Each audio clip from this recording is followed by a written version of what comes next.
1600, startovní číslo 29, tak jedna z domácích posádek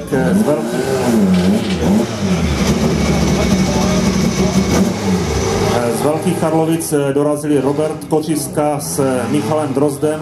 Zítra se bude rozhodovat mezi nimi a za chvilku přijede tady další startovní vůz s Zimmermanem, s Calabákem o titulu.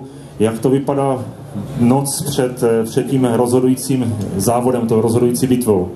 Vypadá to bledě, jako máme strach, že, aby jako všechno fungovalo, auto prostě, bojíme se, aby se nám nějaká technická závada neukázala. My se budeme snažit prostě hlavně dojet, nebudeme nijak divočit, nám stačí vlastně dojet do 4. místa, aby jsme si udrželi ty body a že nebudeme to nějak přehánět, jenom se modlit, ať auto vydrží, ať nejsou žádné závady prostě a defekty a budeme se snažit dojet.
Máme tady domácí karlovickou posádku startovního čísla 29 Robert Kočiska a Michal Drozd v Suzuki Ignis S2000.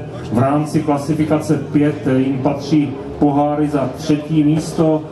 V podstatě jsme se tady bavili o tom, že potřebují rozumně dojet na předních příčkách, tak aby získali ty poslední body a pojistili si titul.